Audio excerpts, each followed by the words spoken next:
Divorcer Divas, we are back with another episode of the show, and today I am joined by podcast producer, podcaster herself, reality TV encyclopedia, and host of Channel Surf and The Q, both of which you can find on her YouTube channel at Henley-Brown. Jazz is here for a first-time appearance on Dumpster Dive. Jazz, welcome to the pod.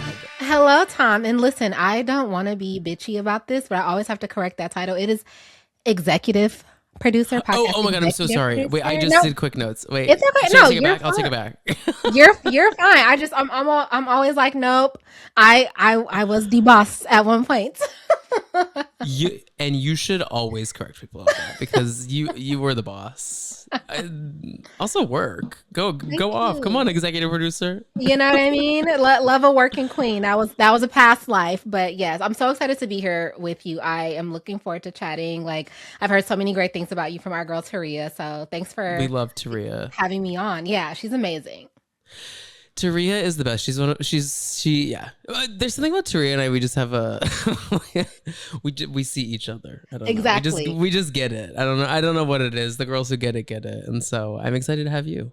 Tell everyone about your channel. Tell everyone what they can get on your channel. You had some amazing interviews that I just recently watched with Candace and Candace Dillard Bassett from Real Housewives of Potomac and Traders, as well as last season's winner of Top Chef, who remind me of his name again? Tristan Epps, Chef Tristan. Yeah. Tristan, I was obsessed. I love Top Chef. I never talk about it on the show because it's just kind of like hard to recap. Like, what do you talk about? You know what I mean? Right, the food. Tristan was amazing though on the show. And he was. Yeah, I loved that episode. I just watched that this morning.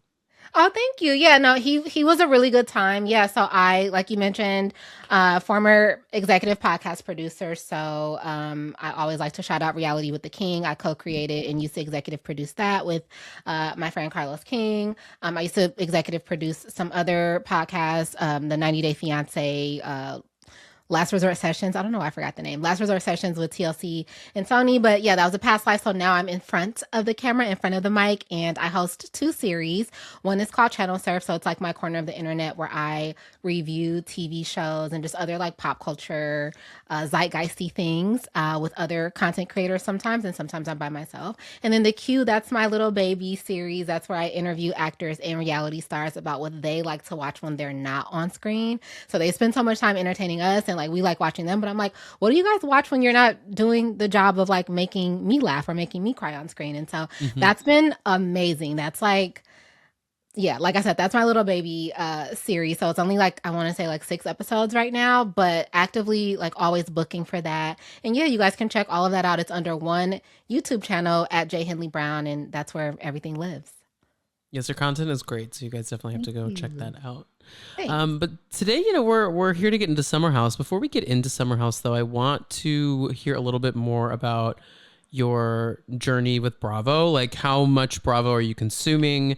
What reality TV in general do you consume? I assume you're close with Carlos, so he's been in the trenches with Bravo for a long time. So where are you at with it? Yeah, so I mean, I watch pretty much everything that's on Bravo right now, except for Southern Hospitality. I know the girls are going to throw tomatoes at me. I just have not been able to get into it just yet. But I watch everything. Like we were just talking about Top Chef, I love. Summer House, I love. All of the Real Housewives, pretty much. I need to catch up on Beverly Hills, but I'm always. You don't. What you need to do is not catch up on that and watch Southern Hospitality. I don't know what it is about Southern Hospitality. Like people keep telling me, and the way that they're selling it to me is they're like, it reminds you of OG Vanderpump, and I'm an OG Vanderpumper for sure.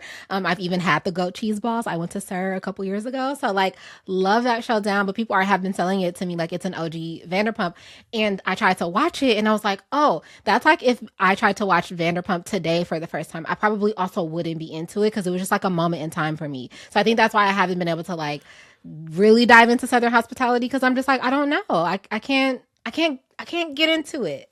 So here's my advice and this not just to you, to anyone, because I know not everyone watches. So for everyone, season 1 and 2, I think they really were trying to figure out what the show was. Like they knew the premise, but the characters weren't fully ironed out. And season 2 is good, but I think you start with 3. Okay. So you are, because season 3 is like high quality reality TV. Like there's 5,000 storylines, there's fighting, there's drunken antics, there's humor, there's real life shit. Like start with season 3. That way you can watch season 4, which is currently airing. Right. And then on like I don't know, on a Sunday on the couch, you can be like, maybe I'll see what the early days of the show were like. Because there's some casting characters that aren't even in the show anymore that were on seasons 1 and 2 that they don't even speak about. So like, I just think that the core cast of season 3 and 4 is, I think, more canon to me than seasons 1 and 2. So when you're ready, just hop in at 3. It's crazy. You can meet this girl, Maddie, who is batshit out of her mind. She's the Kristen Doty of Charleston. and I don't mean that complimentary. I love that. You'll have a blast, and that goes for all of y'all. Dive in. I will definitely do some sort of recap on the season at a whole later on here on the show, but it's a good time. Okay, I'll take your word for it. Because I recently just watched all of Southern Charm. Like I'm on season 9 of Southern Charm. Like I watched it from season 1, episode 1. I'm on season 9 while also keeping up with season 11. So the timelines are so weird. But like, yeah, that's another show that I like would hear people talk about for years. And I'm just like, I don't think I can get into it. And then I was watching it and I was like, I've been missing out. Like, because what it is now is like a shell of itself. Yeah. Well, I feel like even the era that Southern Charm is in now is very different from the early era. Yeah. I mean, I went back and did a rewatch of Southern Charm for some ungodly reason. I must have been in a dark place. You missed Thomas Ravenel. Yeah, well, I went to Charleston in October for the first time for a wedding, and our Uber driver from the airport to our Airbnb was Thomas Ravenel's old driver. Stop. And we didn't know. I mean, we were chatting about the show, and he was like, "Yeah, I used to be one of T-Rav's drivers." I'm like, "Not T-Rav." I was like, I have so many questions, but lots of the questions. Early days of the show are so racist, and it's crazy. Gosh, it's racist. It's misogynistic. Like it's everything that you think Charleston, South Carolina is. It lives up to it. It lives up to it. Yeah. Yeah. There's just some scenes that I was like, is this is still on Peacock? They didn't pull this?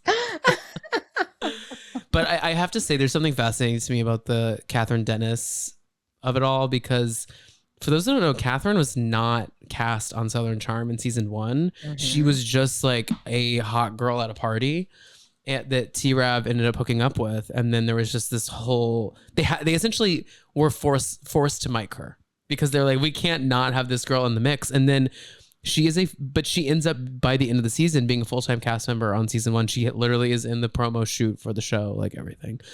But then did you know do you know about Whitney being in the Epstein files?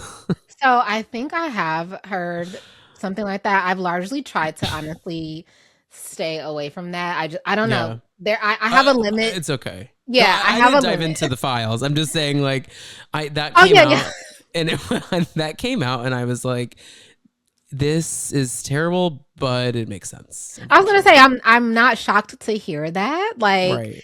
It does make sense to me because he has such a weird presence on the show. It's kind of like a creepy presence. And like the fact that he hooks up with so many people, I'm just like, what are y'all seeing in him that we're not seeing? Because I wouldn't touch him with a 10-foot pole. And I'm like, is it the money? Like, what is it? But you bring up Catherine Dennis. She's actually one of the people for me. Like, as I've been hearing about Southern Charm and people saying they want her to come back, I'm very much like, why do you want her back? Like, she seemed like such a troubled person to me. And like, I know a lot of people have been like, T-Rav traumatized her and all of this. I'm like, no, Catherine, I mean, I'm sure he added to it, but she seemed very troubled from day one to me. So I'm like, I don't know that I consider her like good TV, more as like I'm watching somebody, very much like Taylor Frankie Paul. I'm watching someone and I'm like, I don't know if I should be watching them go through this.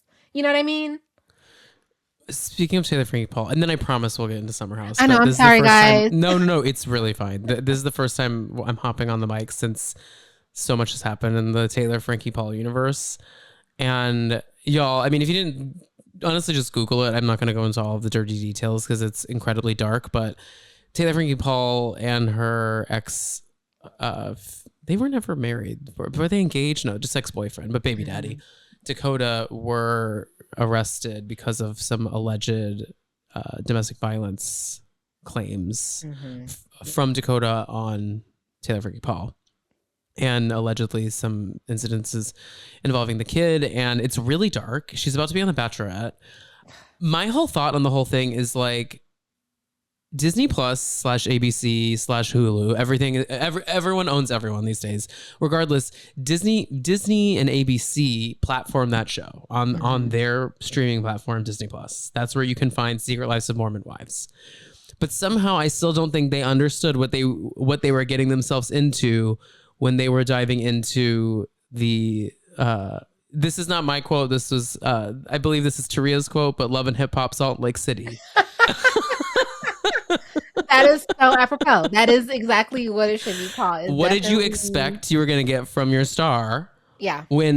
If you go and watch season 1 of Secret Lives of Mormon Wives, minute 1, she gets into a violent interaction with Dakota and the police are called. Yeah. The fact that they thought to cast her even with that, because that's not that long ago. Like, I could see if this was something that was like a decade ago and like people change, they evolve. This was like a couple years ago. So the fact that they were willing to platform her, even though that was like true and it happened, and then now this is coming out, and it's like, I feel like they're doubling down, because I have not seen anything from ABC saying that they're pulling the show or that it won't air. So it seems like they're still going to move forward with it. And it's so weird because like I'm not historically a Bachelorette watcher. Like, I watched Ari's season because I saw him on The Traitors. What a bad one to watch.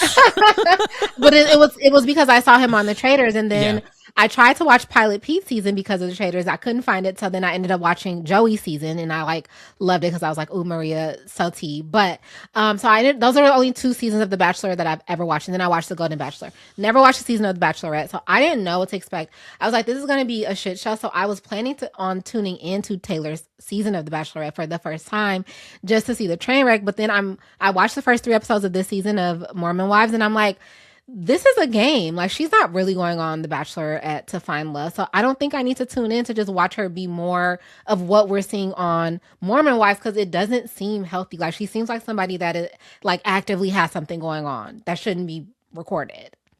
Right. There's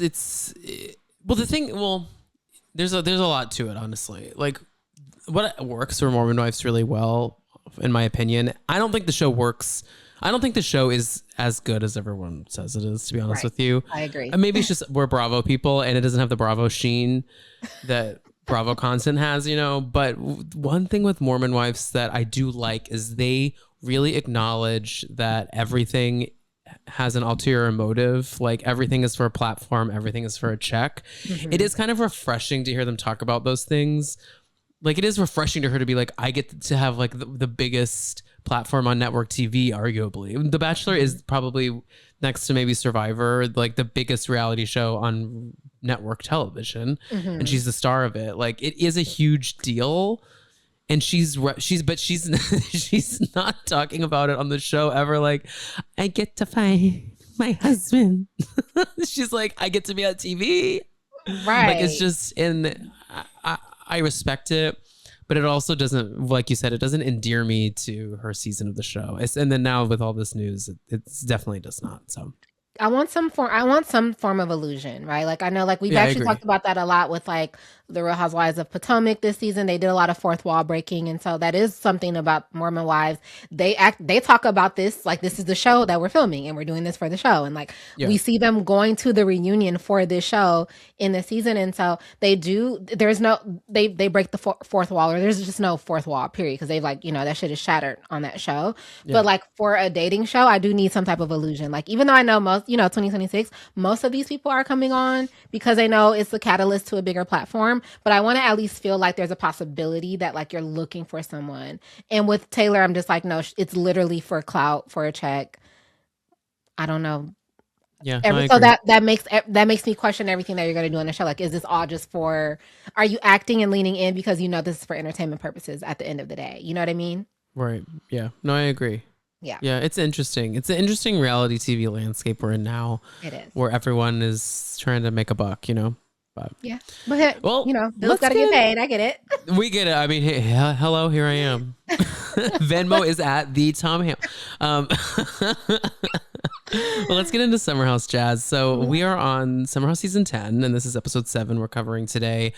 And, I was thinking this when I was taking my notes.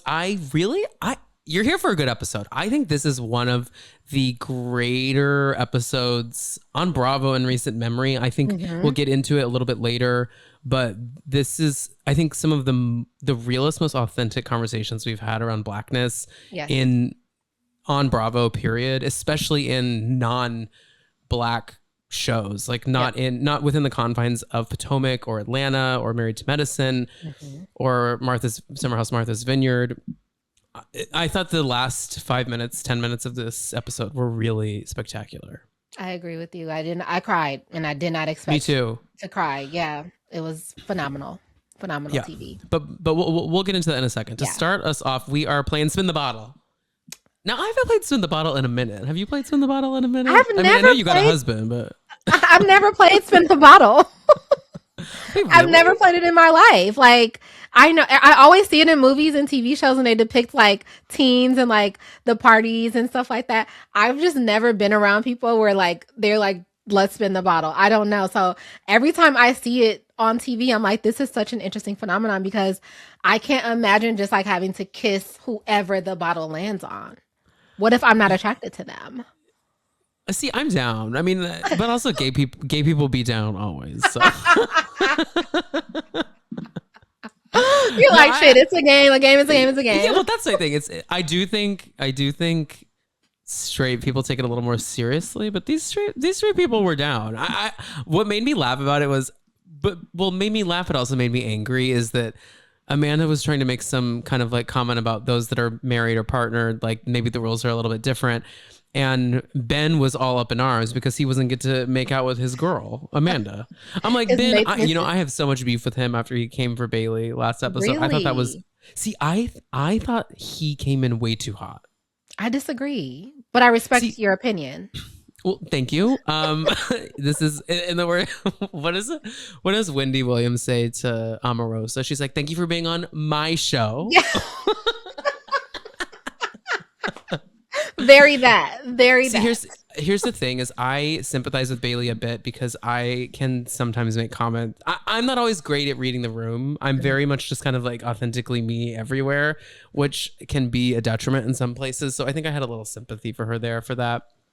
What I didn't like, though, mostly is just I thought it was really inappropriate for him to like come into her room, shut the door, and belittle her. I just think that dynamic is bizarre to me as like a straight guy coming into just like a straight girl's room and being like, "You didn't do that."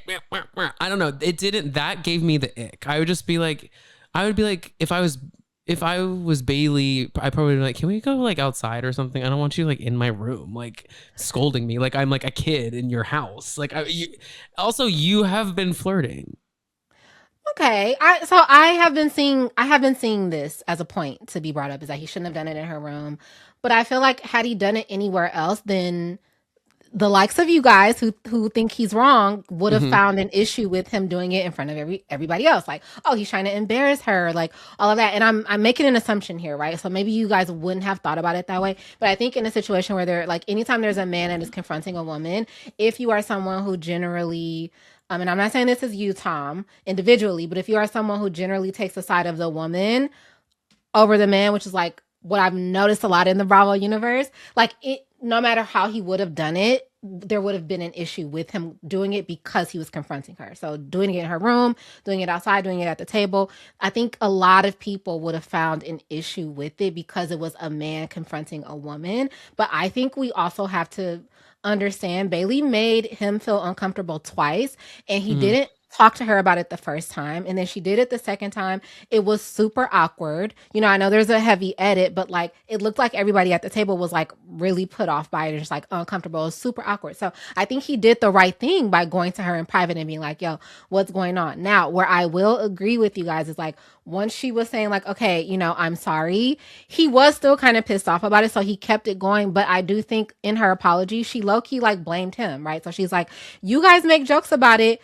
They have an inside joke. Exactly. You need to be on the inside for you to be able to make the joke with them. You're not on the inside, Bailey. So like it wasn't your joke to make. Now, whether him and Amanda flirt, they do. Because I said the first episode, I literally made a post. I was like, is it just me or is there a vibe between these two? There's a vibe. Right. There's a heavy vibe. So I totally understand like picking up what they're putting down, but I don't think it was Bailey's place to make it really awkward and uncomfortable for Ben and Amanda. And I think that no matter what, Ben would have been looked at as someone in the wrong for confronting her. So I disagree. Yeah, I see your point. Yeah, you know what I mean? But like, hey, based on this episode, they are fine.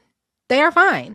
They are fine, but based on the mid-season trailer, Ben do want to fuck Amanda. Well, listen, I've never debated that. Okay, if you hear my entire plea that I just popped in defense of Ben, I know. Ben wants to fuck Amanda 100%. Bailey wants to fuck Ben. She was a little salty that Ben wants to fuck Amanda and not her. So I think that's also where some of those tears came from. But you know, this isn't a bash Bailey. No, I know. But the other I'm about to bash Bailey. Bailey. And this comes from someone who has next to no game, but you have no game. no game at all. Because like, even in this episode with her and Carl, I was like, what are we doing? Y'all, I'm sorry. Her picking up that phone and she's like, where's my camera? She's like, where's my camera? Okay. Hey, it's me, Bailey. I'm like, what? I have a theory that was filmed like last week. Probably. Because I was like, this is bizarro. I don't understand, especially because she didn't ask him on a date, but then like the scene we got of it seemed like a date. Also, who calls someone and says like, hey, I just want to update you on what's going on at the house. And then she's like, but I'll text you the details of what we're doing later. I'm like, why not just be like, do you want to go to this bar tomorrow at this time? Right. That made me think, I'm like, was this a pickup? It probably was a pickup, yeah, but I don't think they needed it, right? Like, we know that all of these people will hang out and get together at some point. Like, I don't need the scenes of them calling each other to, like, plan the meetup. Like, I just need the scene of them meeting up because, like, I know they called each other to plan, or I know you guys as production texted them and told them where to meet. So it's like, I don't need these like fake ass scenes of her, standing against the wall. She looked good though. I will give her 10. She looked great. She's gorgeous. I just was like, this feels like it was filmed on that one hot day in New York we had last Sunday, and then they added it into the show. Yeah, I agree with you. That scene was like very disjointed. I was like, what the fuck is going on here? Okay, so back to the spin the bottle game. West is on another level, and I have a theory that he this whole summer has been dabbling in some other substances that aren't being on camera. And I'm not saying they're illegal. I'm just saying they're not something that for some reason we're allowed to talk about on camera, because I think he probably popped an edible or had some shrooms or something, because he's on another planet. And he looks like I look like when I'm on my edible watching my favorite stories. So I want to be clear. I'm not trying to be like he's on some hardcore drugs. I mean, like in New York, I'm sorry, everyone who indulges in, liquor is probably also indulging in weed. It's illegal here, and maybe some shrooms here and there. Shrooms are very popular to have when you go out because it's like an upper, but it's like vibey. And I don't know. I just feel like there were other things at play here, because I don't think he was like just like lit. I think he like had 3 bottles of wine at the Vineyard and then was like, let me take this 10 milligram THC gummy and see what's good. No, was. Oh, go ahead. Sorry. Oh, no. And then he was touchy-feely, which is another thing where I was like, that's a very high mentality to be like, I need touching things. Yeah, he was certainly on a level, like definitely on a level. Yeah. Personal aside, I've tried an edible before and I ended up in the hospital. So like, I don't partake just because, oh gosh, the weed does not do. I've been hospitalized 3 times, twice from smoking weed, once from an edible. The 3rd time I was in the hospital, the doctor was like, girl, this is not free in no form. Stay away from THC. It just doesn't agree. So wow, I can't say I have crazy. I know it's such a like it. I was gonna say it's embarrassing. It's not embarrassing though. That's just No, how it's not embarrassing at all. chemistry is.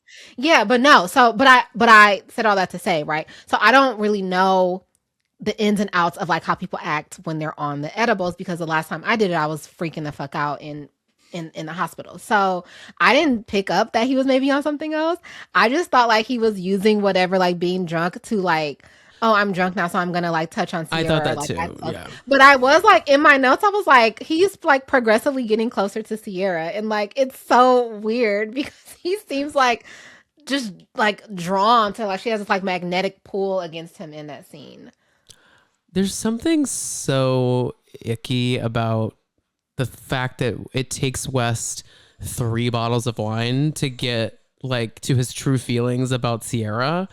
Like even in the confessionals when he's mostly sober, maybe has like a beer when he's doing the confessionals, he still at that point cannot acknowledge the fact that he loves this girl. He loves her. He does. Whether that's romantic or just like as a person, like he does love this girl. And I think he feels more for her than he's probably felt for another person before. I really do think his connection with her, whether it's one-sided, his only, like, is really real. But like it's way too scary for him because of some straight men issue. I mean, I don't know. I like it bothers me though. Don't you think it's so bizarre?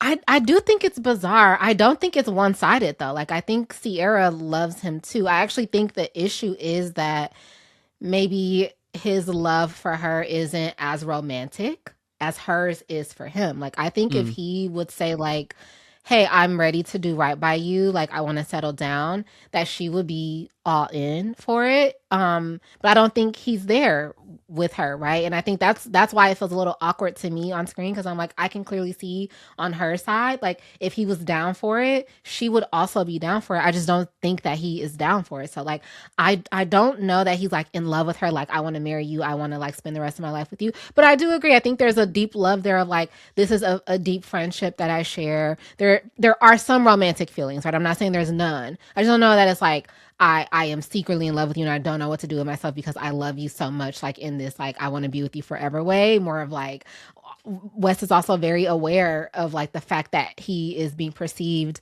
by, you know, however many people watch Summer House, and he did not get a good reception. Like he got a really good reception when they were doing well, and then when they had the fallout, it was very bad for him. So like I'm not saying he's fake, but I'm also saying he's a smart man. Like once you're on reality TV for a couple of seasons, you kind of know what you can do to play to the audience, and I think West is hyper aware of that, and I think he can play to the audience in some capacity. So I think, said all that to say, layered feelings. Okay, their relationship, friendship is like an onion. There's so many different layers to peel back, and that makes for, you know, good TV for us. I agree. It is, their dynamic is, I feel like it will, and it seems to continue the rest of the season, unpack in unexpected ways. So we also get a really funny, I like this like subtle addition to all these shows. We got the amazing moment when Stacey was trying to launch the Nigerian named weed line, and Wendy looked dead at the lens and was like, and we got that moment too with Sierra where Wes touches her and she literally looks at that cameraman like, yeah, she looks at it and then like chuckles a little bit. That was hilarious. I love those moments. Those are so me funny. too. Like, I know. I they did make me laugh. Yeah, because we're at home like looking the same way, like, what the fuck are you doing? What is he doing? That's exactly how she looked at the camera, like, what the fuck is I know, he like doing? she looked at me. Like we're having right. like, you know, when you share that look with your friends from across the room, yeah, it's my favorite nonverbal like connection to have with another person, of like, we just share that glance and we're like, what the fuck is going on here? A look says everything. It does. We also get to see Ben's ass. He's got a good ass. I'll give it to him. He has a really good ass, and shout out to them because they knew we wanted to see it, so they lingered on it a little bit, and I appreciate it. Also, I thought one of the darkest moments of the episode was Kyle getting a boner from just making out with his wife. Guys, I've been in a relationship. Me and my partner Brian have been together for like, it'll be 7 years in December, which in gay years that's like 30. So, not to get too much into my sex life, but here's the thing: if we were playing spin the bottle, like we have a very healthy relationship, let's say that. If we're playing spin the bottle and we have to make out, I don't think either of us are gonna be like getting hard-ons because we're like we're like it's a game. This is someone I kiss all the time. Like it's not that big of a deal. Yeah. This is clearly coming from a person who hasn't had the opportunity to make out with his wife in approximately 24 months. Yes, you can tell that they definitely do not have a lot of sex, and No. he's he's starved for attention. And yeah, like he was so funny. He's like, I love kissing. I was like, I'm like, he's literally like big mouth jizzed his pants like a teenager. He's like, oh. Like, back Kyle, to you need seventh to grade. get a grip. Yeah, yeah. I mean, listen, relationships are interesting, especially when you lack the intimacy. I imagine, right? Like he hasn't been shy about the fact that they're not having sex. So I'm like, yeah, a kiss for him probably did feel like some real foreplay. Like he probably tried to hump her leg after that scene. Well, and then the next morning he tries to shower with her, and she's like, absolutely not. Like, Amanda, why do you hate your husband? Like every time, every episode, I'm just like, she hates him, and it's so hard to watch. Like, it's so hard to watch. It's just, she hates that man. No, here's like another situation where it's like where I just want to know, because my perspective on Kyle and Amanda is like, I actually I like Kyle. I'm like on Amanda, but I am team Amanda on she needs to get out of this relationship because like she's not happy, and he also doesn't talk to her right when the liquor is flowing, and that's not okay. But she also, where she irks me is I feel like when the camera is on, she tries to drag his ass. Yes. What are your thoughts on them? I agree with you on that point. I'm indifferent. This is one thing to know about me. I'm pretty indifferent towards most people on reality TV, right? Like I don't like, I'll have people that I really like, but I'm always in the back of my mind, like at any moment they can do something, and then like I'm like, okay. And it's not like that I would dislike them. I'm just very objective, right? So That's it's like y'all, that is healthy. I need everyone to listen to that. Go back, press that little 30-second button on your podcast platform on YouTube, press the click, go back, listen to what Jazz said again, because I think most people are not operating in that place these days. Yeah. Everyone stands someone, and then they do something bad, and then they somehow become their greatest defender, even though said celebrity doesn't even know who they are. That's the thing. And it's like everybody on reality TV, like the reason they're on there is because they're a flawed individual. So they all have the capacity to do something that like you will disagree with. And I think when you like stan culture makes it so like if they're your fave, they have to be your fave throughout everything, and you can never go against them. So whenever they do something wrong, you have to try to justify it. Like, not to even take us off track, but this season of The Traitors, I like Candace a lot. Like I've hung out with Candace in person. Like we just talked about having her on the queue. I've been to her home before, right? Really enjoy Candace as a person. She made a bad move on The Traitors. And so when I'm saying that, and when I'm saying that though, people are like, oh no, it's Candace. Like she did not. And I'm like, I like Candace a lot, right? But a bad move is a bad move. So yeah, said all that to say I'm very objective. Go ahead.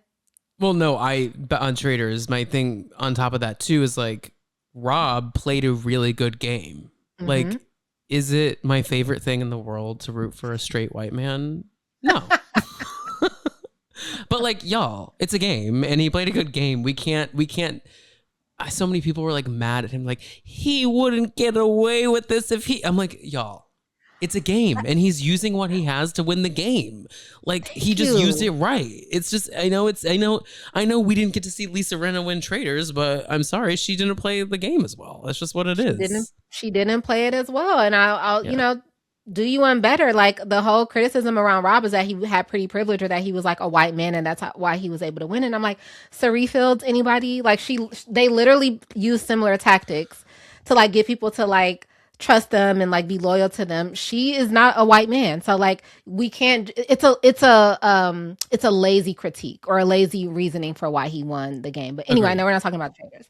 Said all that to say, right? Because Sari, shout out to Sari because Sari doesn't get, for some reason, she doesn't get, because Traitors season 1 is almost not looked at as canon because it was like half celebs, half regos. Remember, Kyle was on.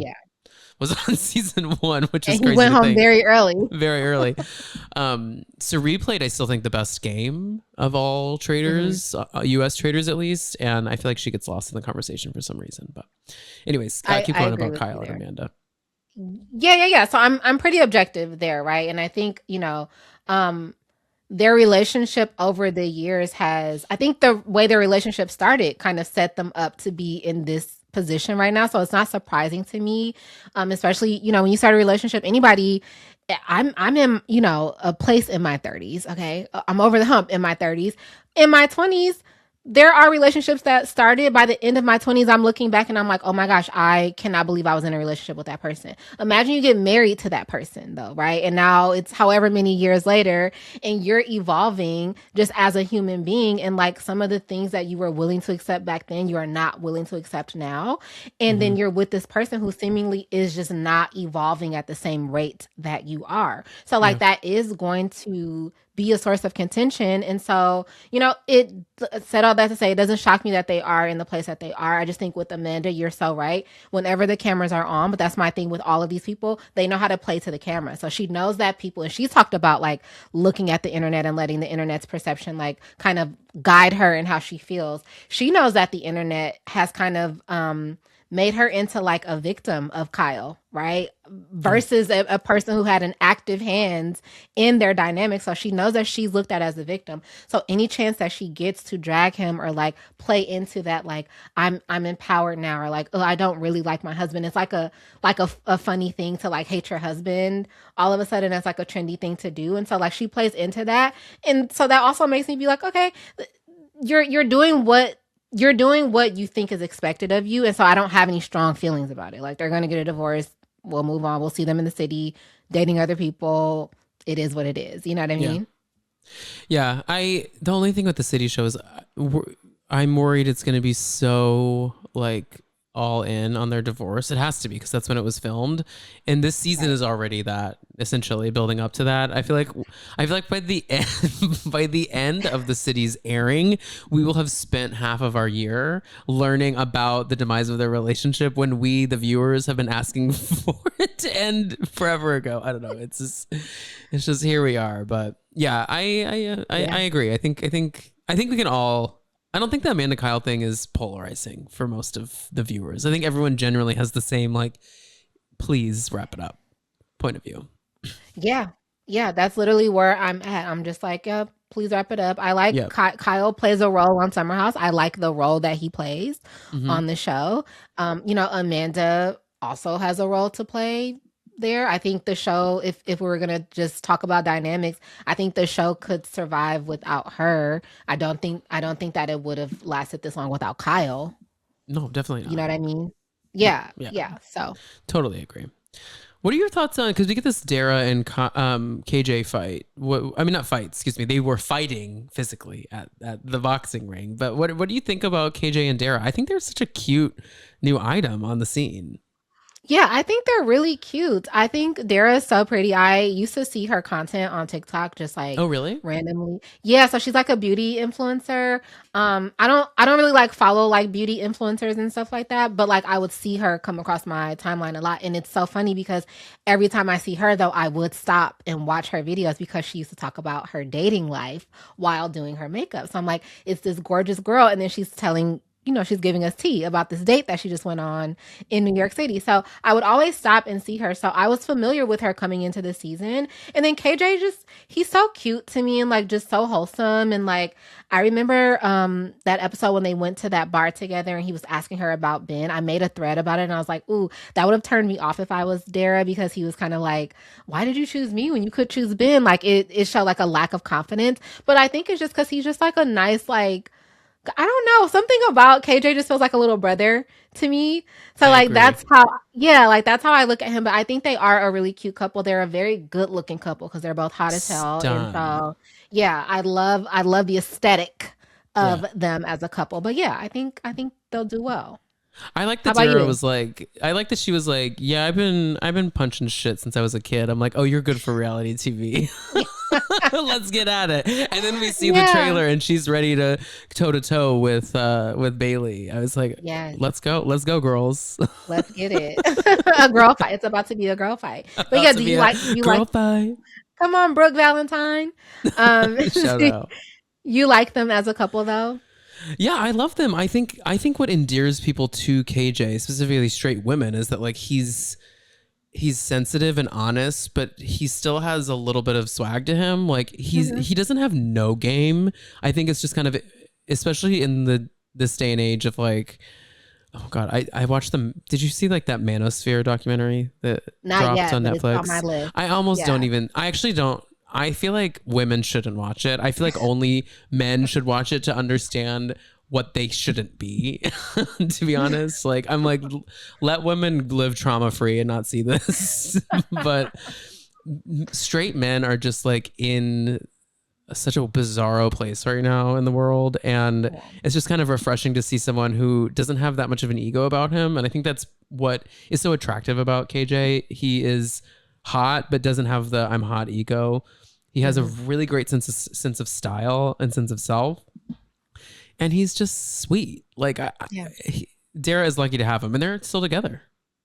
I did see that because they were just he did Watch What Happens Live and she was in the audience supporting him. So Yep. yeah, he does. I think when you're a man like raised by 'cause he was raised by his mom, his grandmother, I think sisters, like you just naturally understand how to be around women and Hmm. without that like hyper masculinity or like toxic masculinity. So I think that's also why like, just I'm not speaking for all women, just myself. That's probably why I look at him and I'm like, "Oh, you're like a little brother." Yeah. No, I agree.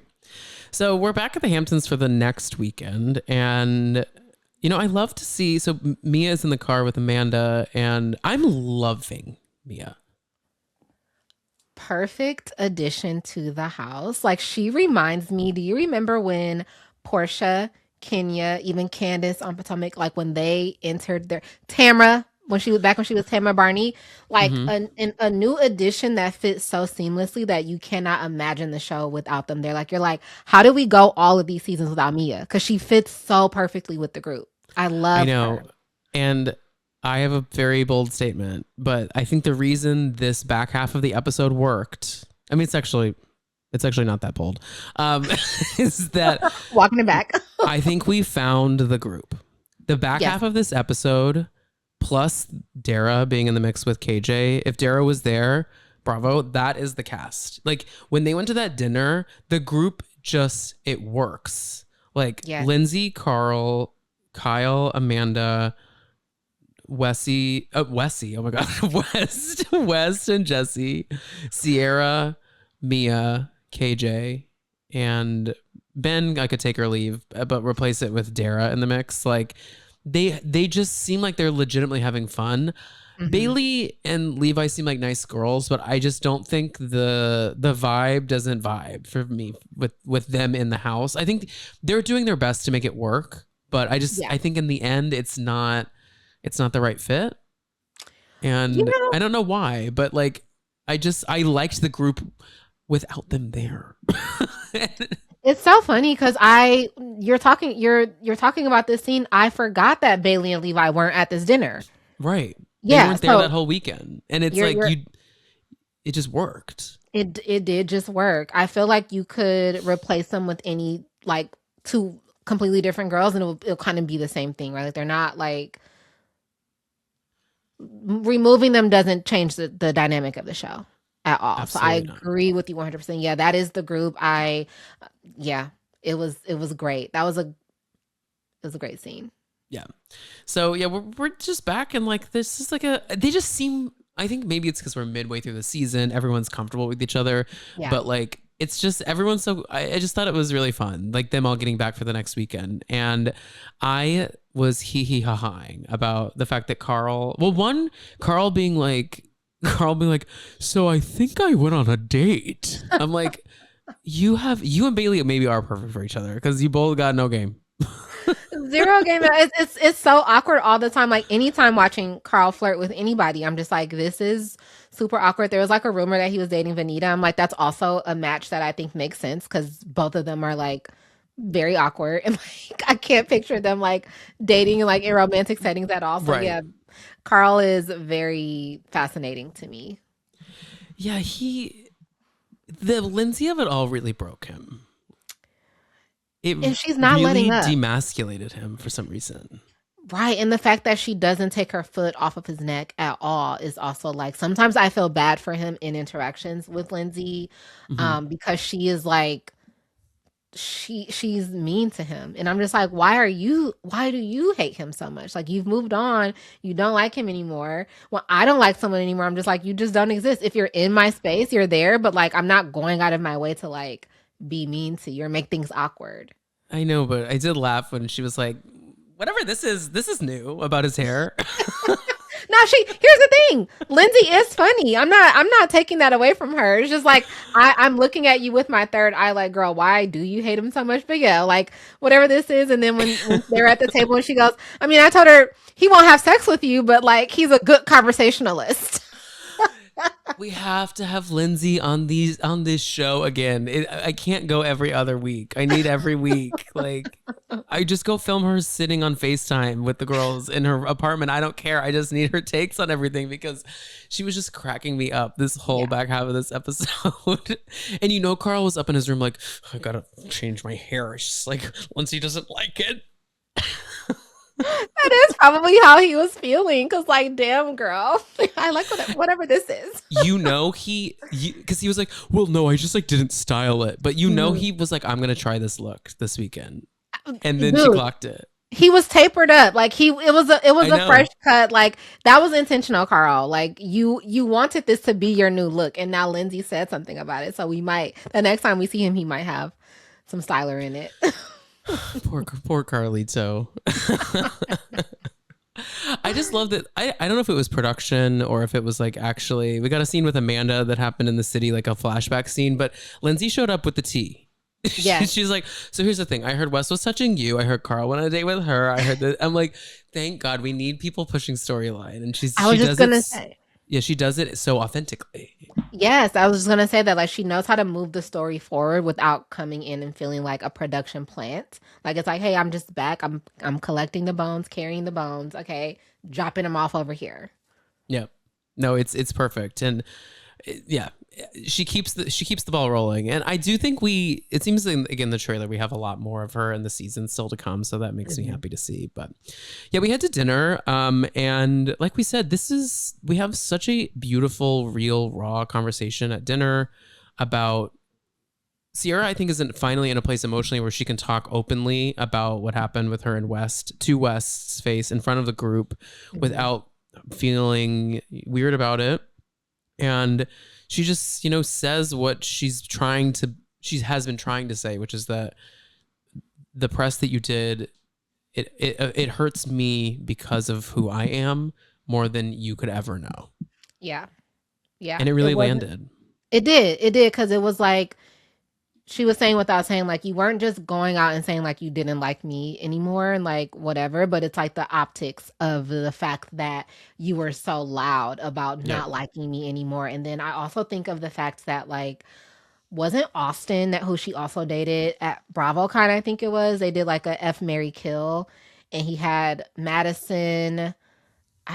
I forget Sally, I think, and Sierra, and he chose to kill Sierra, right? Like that was the person he chose to kill. And so it's like when you look at everything, like her whole dating history or like how we've seen her date on these shows, it does feel like it's deeper than like people just not liking her anymore. And so when she finally said like the interracial aspect of it all, I will be honest with you, that's when it really like clicked for me as well, because I think that I obviously can see the dynamics, but I didn't know that I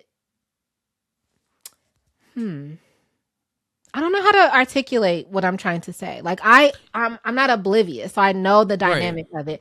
I think I never looked at Sierra and said, like she said, the sentiment was like, "Oh, you let a white man play you," right? I've never looked at her situations with Austin or West and thought like of the racial dynamics of like, oh, you let a white man play you. It's like, oh, you let a man play you, or like, oh, these men are playing you. But then I also had to look at the the POV that I'm sitting in, right? Like I'm someone who has dated interracially. My fiance is Black, but like I've tasted the rainbow, for lack of a better word, right? So I've always kind of dated whoever I just vibe with. And so I think when I look at dynamics and relationships, like I don't automatically see like the racial dynamics first because it's never been that big of a deal in my life, right? So when she said it out loud, I was like, oh, that makes sense. Yeah. Well, something that they probably can't say because it maybe will isolate and alienate a large part of the fan base, but the majority of the fan base of Bravo is white women who really platform the white men on these shows. Like if you've ever gone into a Craig Conover comment section, it is the Twilight Zone. It's crazy. It is women who think they will marry Craig. Like they really believe they have that type of relationship with these men. And it upsets me. And if you are a listener of the show and you've done that, I need you to look within because you don't know these people. Okay. You got to look within on that. And like, I don't think, West had the same like reach as Craig Conover does necessarily in his like rabid fandom, but I do think he had an amazing first season on the show. Notoriously, everyone was just obsessed with him. And specifically, I'm positive the white women were obsessed with him and would come to his defense at any point. And the recipient of the backlash was a Black woman. And so I worry.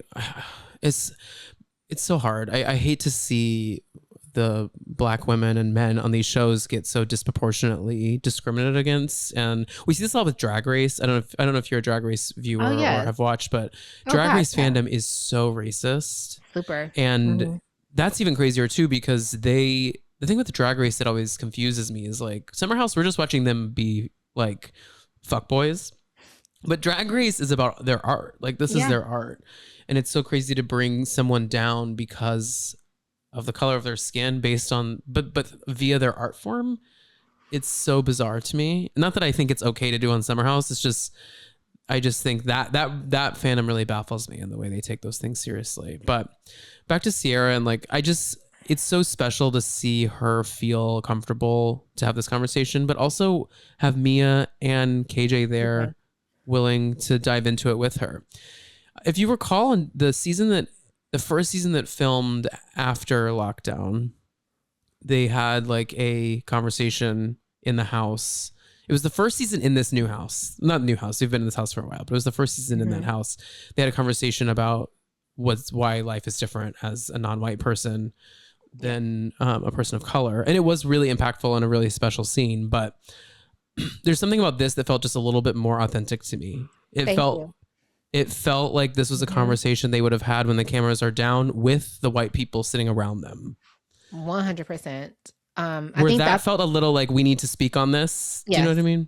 Yeah. Yep. And that's like, I have that in my notes too. Like this felt like just a natural conversation that they would have, because I actually didn't like, this is why I historically like don't like the COVID seasons of like shows who were like predominantly white before COVID. And then they like injected these like castmates of color just to like meet this quota, and like because of everything that was happening, and then they forced them to have these conversations with people who like might not be ready, might not have the range, right? Or the person having the conversation might feel uncomfortable. Like you can't throw a Black person into like a cast of white people and then expect them to speak for like the entire Black experience. Like I think that is why those scenes felt really weird. There was a scene in that same like COVID or right after COVID season where they were at the beach and Sierra was talking about like her hair and like wearing a wig, and she was like, I would never feel comfortable like wearing my natural hair or something. And I was like, this feels like such a weird conversation to include. Like it felt like production told them to talk about this versus what we just saw. It's just like them having this conversation and her bringing it up organically. And the part that like made me cry was KJ. Why am I like getting choked up now?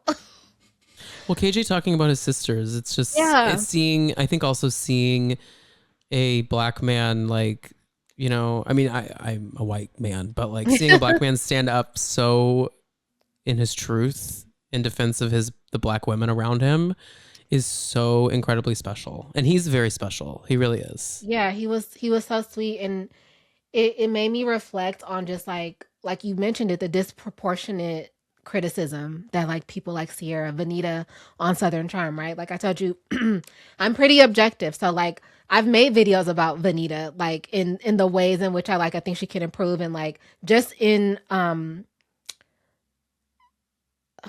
losing my words, but I've made videos about Vanita and like criticizing Vanita, right? Yeah, but the thing with Vanita is, I'll help you here. The thing with Vanita is like we want to root for her because she is a product of the situation that you were talking about, right? Right. Of being thrown into a cast specifically, oh my God, in Charleston, like being thrown into that cast with no one to help, you know? And it's hard because she does make weird decisions that don't necessarily align with what I would do. Right. But you also have to like be like, but I can't come down on this girl because like she is trapped in a white vortex, you know? And that's what always like, I think that's why this scene hit differently for me, because I was just like, well, I'm critical of anyone. And I think that audiences have a right to be critical of anyone when they're on television, right? Like if you're in the pop culture, if you're in the zeitgeist, you're a part of pop culture, you should be criticized in the same way that anybody else would, because I feel like when you treat someone with kid gloves, that's actually more offensive to me, because then you're looking at them like they're not one of you. It's like, oh, I can't say this to this other person because like they're not one of us, right? So I am an advocate of like anybody can get it, right? But it was when KJ started saying like my sisters go through this, I started thinking about them. Anytime I see like criticism of Sierra and Vanita, it is so vitriolic. Like it is nasty, and it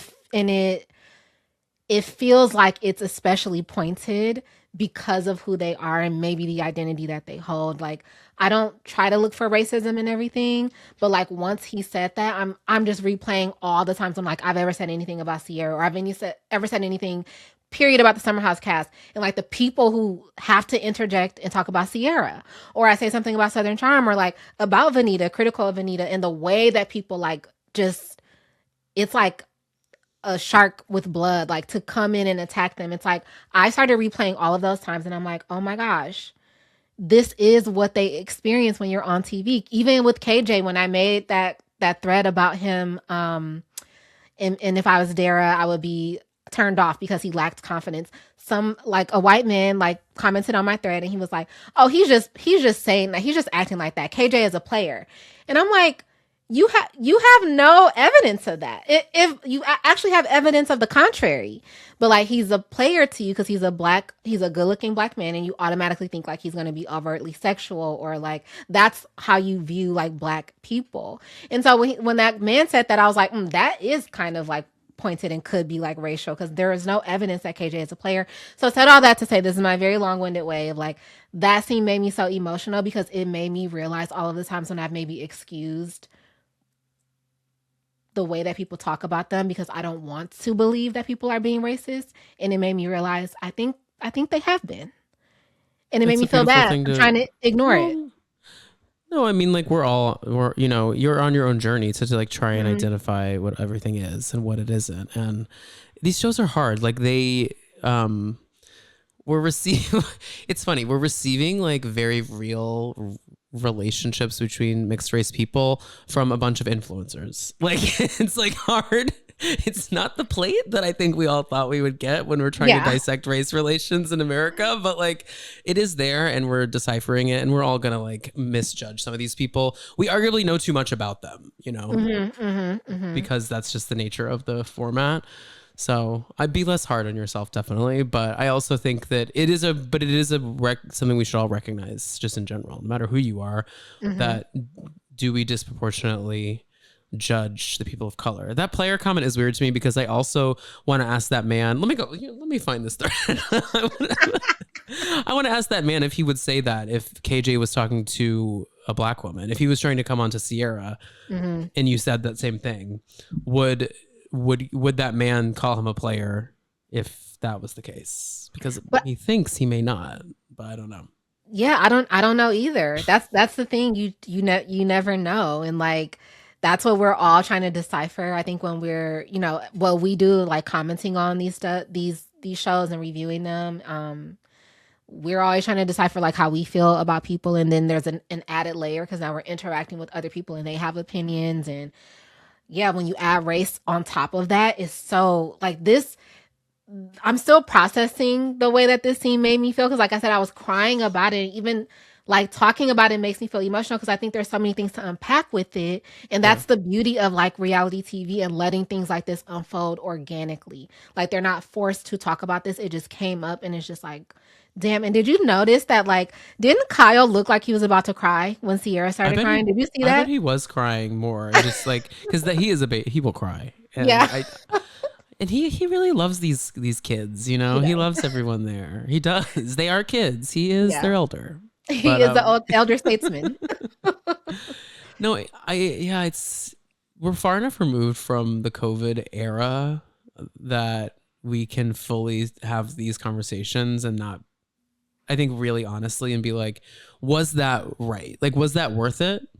Because people like Garcelle had to go through absolute hell on Beverly Hills just to be the only Black cast member in the mix, you know, as a Mhm. way to like tip their hat to BLM. It's just like that's not what I think people were asking for, you know? People are asking for authenticity in general.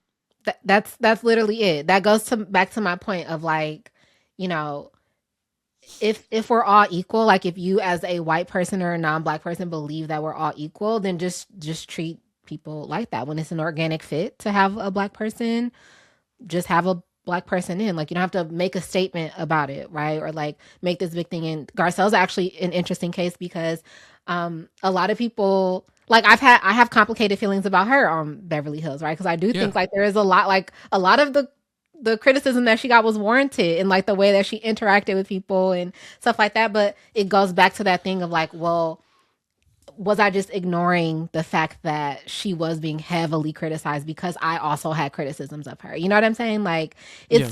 it's so layered. It's so layered. I hope what I'm saying is making sense. I feel It like I'm makes it like, no, yeah. it makes all the sense. What's interesting too about KJ though is that he hasn't seen the show yet. Like his he hasn't seen what it's like on the other side of it, you know? He's Mm, just in the show filming for the first time.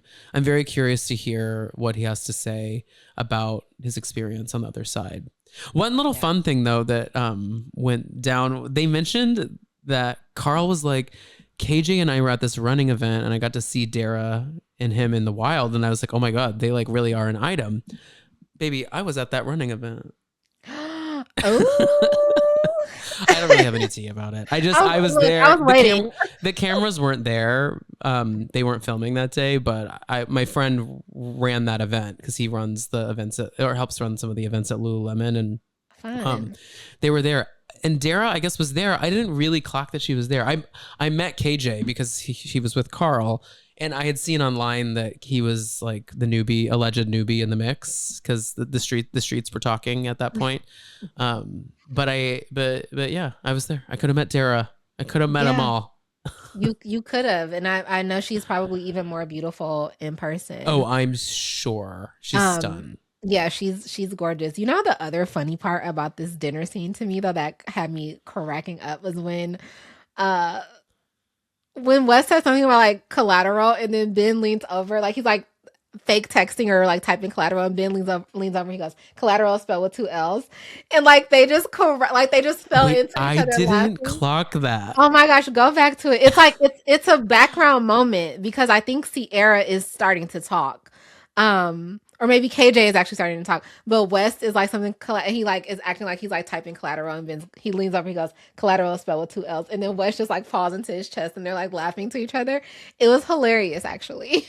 Wait, that's amazing. You know, Yes, something so else I funny. did right about this dinner that made me laugh. I think a lot of these boys at this table are a bunch of submissive girls because Kyle leans over to Amanda and he's like, "Hey, is there a world in which I can try that?"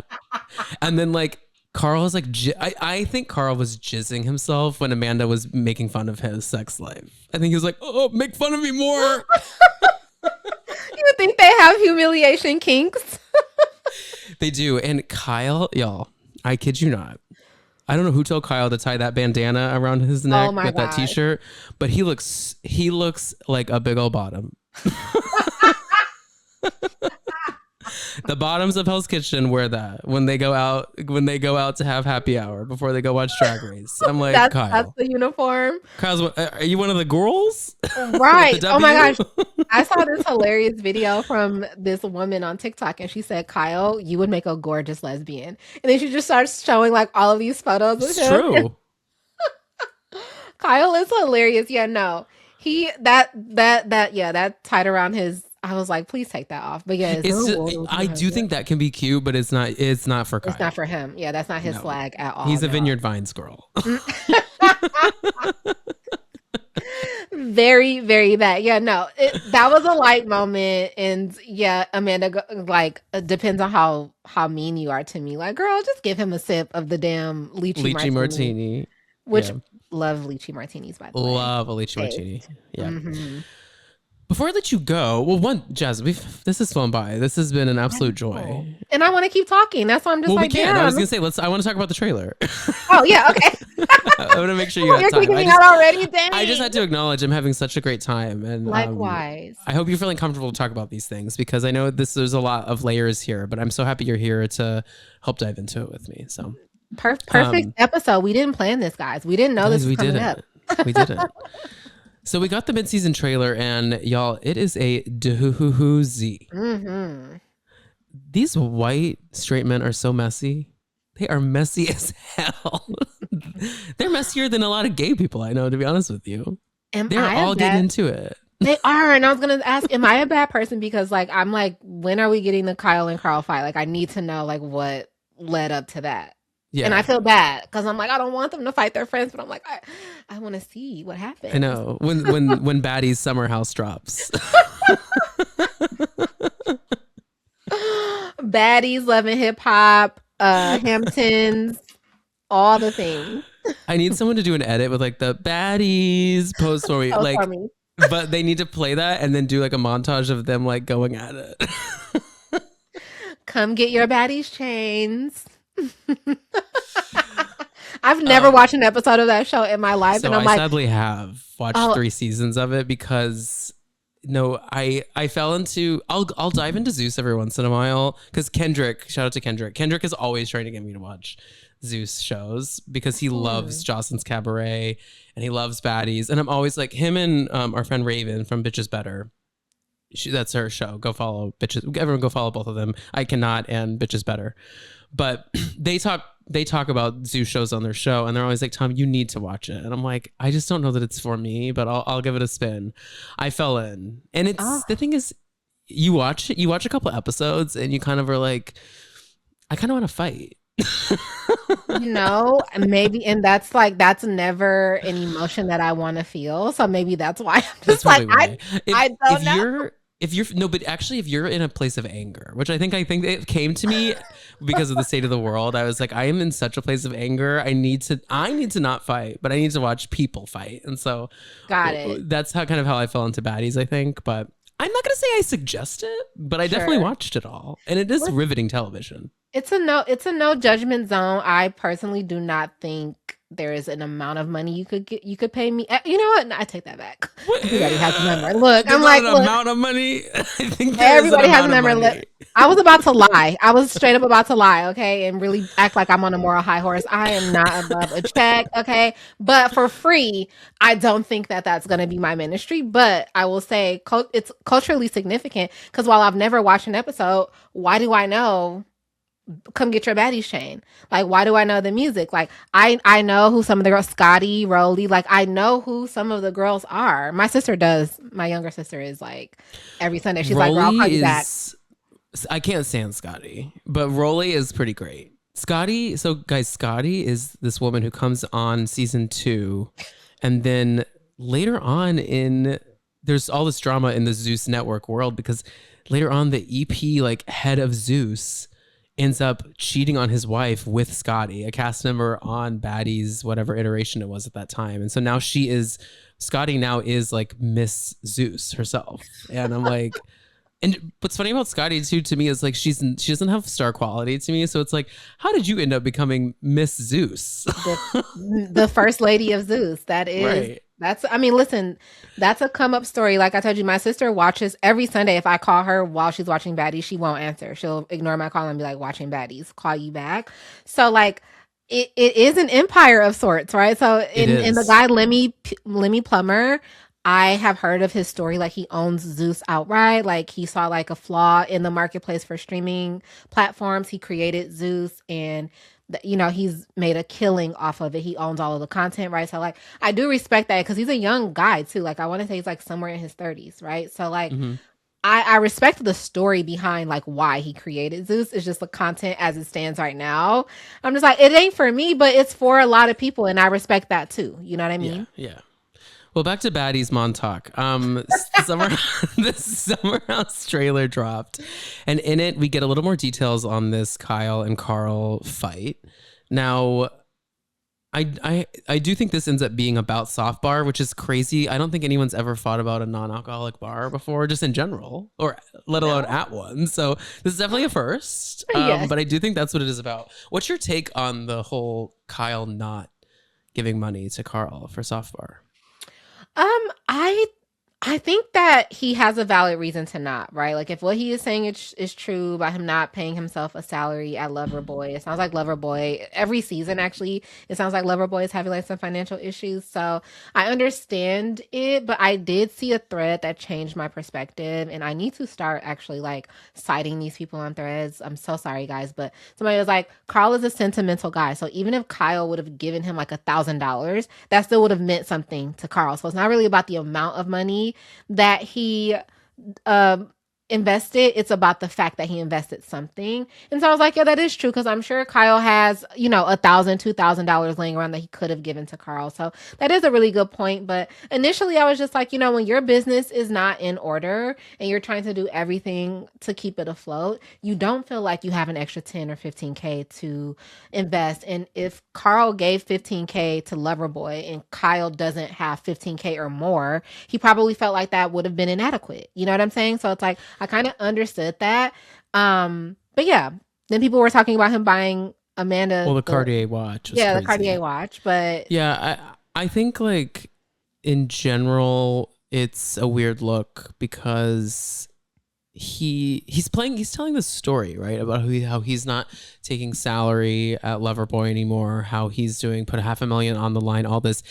He's talking business strategy to make it sound like he has no money. He's talking about money that Loverboy has. He's not talking about money that he has in his checking account. true. He literally says like he says under his breath at that dinner last episode, he was like, I could donate 15K if that's really what he wanted. I think Kyle has a pride though in the fact that if he wanted to give money, it would need to be like a cool amount. Like it would need to be like 100K to be like, Right. because that's like a baller thing to do, to be like, I dropped 100K just on my friend's business because that's how I roll. And I'm like, you're not like, that's not what it's about. It's actually not about you. It's about Carl. And it's about, like you said, the sentimental aspect of it.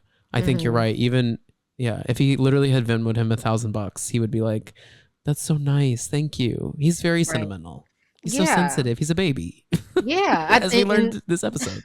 Right, a baby with no game.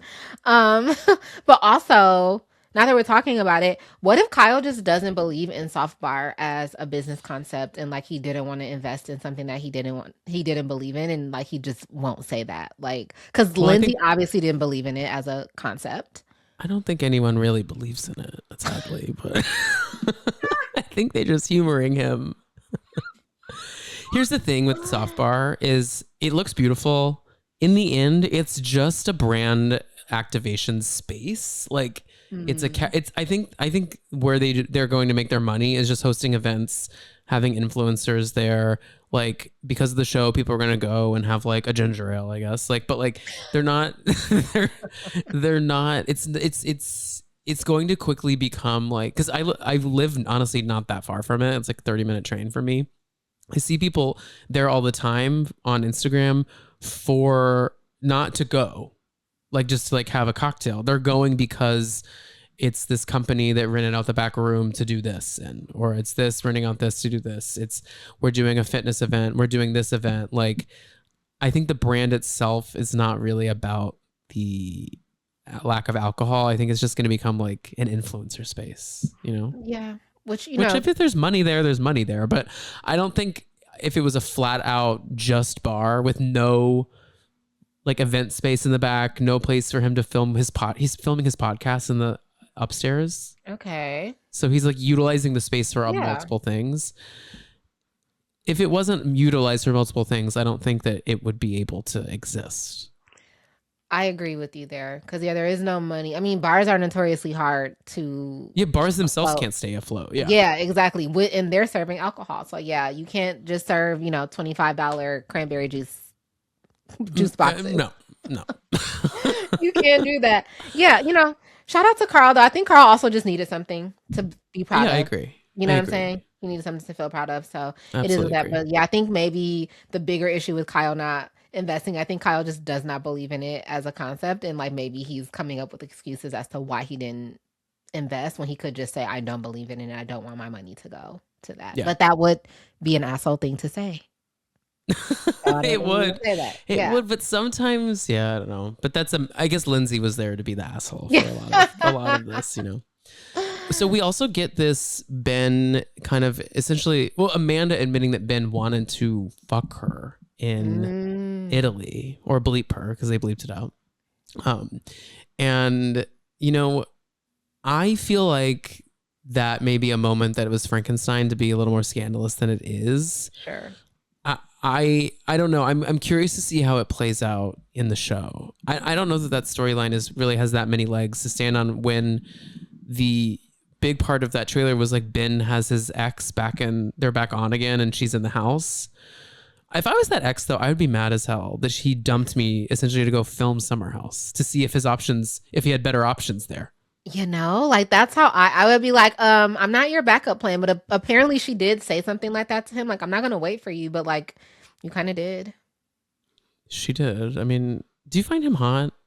Ben? Yes. Mm-hmm. You do.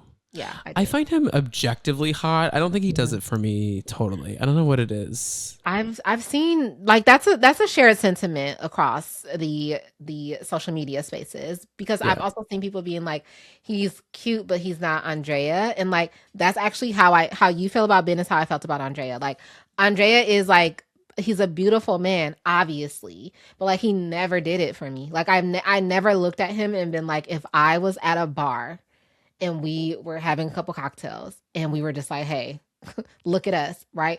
I would not want to go home with Andrea. Now, Ben, I would. I know. Now, Ben. I know. Now, what does that say about me? I welcome all judgment. I'm the opposite, but like I would go home with Andrea in a second and not Ben. Andrea reminds me of something that's in a museum or like specifically an art museum, like a beautiful sculpture of a man that's like, you are so pretty, I don't even want to touch you. Ben is like, he's attainably hot, right? Like you're like one of those fine dudes that like, yeah, we would probably have a time. Andrea, I'm just like, you just look like I can't do anything with you. Like you don't even look like I have a real conversation with you. It's just like I just look at you, you're pretty. Let's move on to the next sculpture. Well, Jazz, I love art, so what can I say? You said I'm an art collector, so I'm an art collector. Hey, we also get more fallout. What'd you say? I said, hey, to each their own, right? To each their own, correct. I agree. We also get some more Wes and Sierra. I can't quite tell. Do you think, so we get the scene where Wes is like, I fucked up, and Sierra's like, I can't do this anymore. Do you think they're just talking about their past, or do you think Wes does something in the back half of the season, like hook up with a girl at the house or something like that? I couldn't quite tell. I can't tell either. And I can't predict it. Maybe he does do something that like would hurt her feelings, but that goes back to my point that I made at like the beginning of the episode 14 hours ago, that like, I think her feelings for him are much more romantic than his are for her. And so I think anything he does at this point that is not like professing his undying love for her, if it has anything to do with another woman, it's going to be hurtful to Sierra. And the fact that he's like halfway flirting with her again is probably giving her a little bit of hope. And so maybe it is him with another woman, or maybe it's also him just saying like, hey, I like you, but not like that. Or like, hey, I have feelings for you, but like not in a way that I want to be with you and have a relationship with you. And she's probably like, well, I don't want to flirt anymore then. Like, who is to say? Who is to say? I agree. And I'm trying to think of any other beats that were in it. What we had Wes and Sierra, Kyle and Amanda. Oh, Kyle and Amanda. We get more of them. Yeah. We get Sierra in some insane old age makeup, trying to be like, you should separate. And I'm like, this is TV gold. Yeah, she's so good at those costumes. Do you feel like I'm not invested in Amanda and Kyle and the demise of their relationship because we already know how it ends? Do you feel the same way? Yeah, it's not. I think the reason it doesn't carry the weight of like a Scandival or like a I don't know. I'm trying to think of another instance of where we knew the relationship was ending and we saw it play out, but like there's just not that many Easter eggs because it's a relationship that we, the audience, have been asking to end for a long time.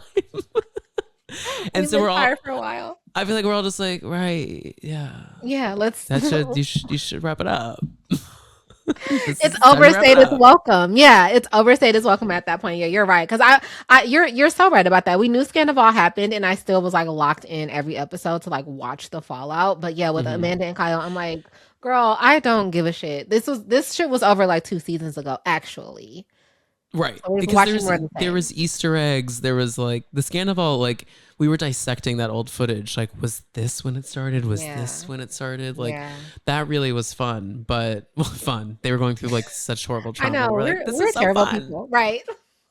So entertaining. This isn't as fun. It's just like I think they as a couple have to also acknowledge that the audience is like, also seeing everyone be like, y'all should have done this a while ago. I think they're probably like, we made the right move. So yeah.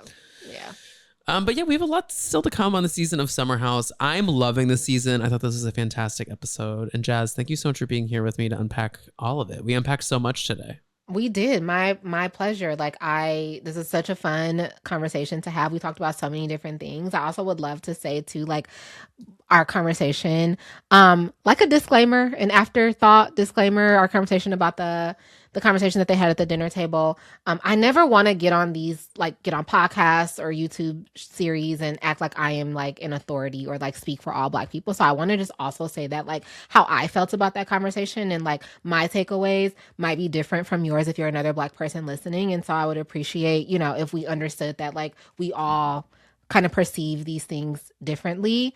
Because I have gotten in trouble before for my takes on like race and how I view things and stuff like that. And it's always coming from just like my own experiences and never to like speak for anybody else.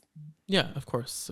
We're also here speaking a bit off the cuff and, having honest conversations about our reactions to this. So yeah. But I think, I think I'm sure everyone has a take on everything that happened. And it's just, it's a learning moment for everyone in general. So yes, absolutely. But this was great. I loved this and definitely want to talk to you again. I would love to have you come to channel. Yeah, I'd love to come on. You can come back anytime on the channel. Let everyone know where they can listen to you, watch you, and check out all of your content. Yeah, I'm J Henley-Brown. That's JHENLEY, Brown like the color, on all platforms except for X or Twitter is really what I like to still call it. But it's J Henley-Brown _ there. But it's J Henley-Brown everywhere else. And then you can watch both of my series, Channel Surf and The Q, on my YouTube channel, which is also at J Henley-Brown. One thing we didn't talk about, behind you have a Scream photo. You have so many good movie posters behind you. Scream. Yeah. Mean Girls. Bring It On. Bring It On, Friday. Friday. I thought, wait, what's the one over there? The Nightmare Before Christmas. No, I know Friday, the other side of Scream. Other side of Scream, not Friday. Oh, Hocus Pocus. Hocus Pocus, got it. Is up there, yeah. And then on the side of me, I don't have any more wall space, but I have Mermaids with Sharon Winona Ryder, Edward Scissorhands, and Drop Dead Fred. So these are just like all of my favorite like childhood and teen movies. Oh my God, you're a millennial icon. These are all the millennial faves. Yes, I love movies. Like going to the movie theater is one of my like favorite things. So these are all some of my favorite films. Oh, I love it. Well, guys, thank you so much for being here. Please make sure to follow me at the Tom Hamlet on Instagram and on Threads, and subscribe to the YouTube channel at Dumpster Dive Pod. And we will be back with more content. I just recorded a ranking of the largest impact clips and memes from Real Houses of Atlanta that is dropping in sometime this week. So keep an eye out for that. It's a great list. It was hard to kind of pick 10 that stand out as the most important because the list could truly be 100, but that's in prep for our Atlanta recaps that are coming out starting in April, which I'm super excited about.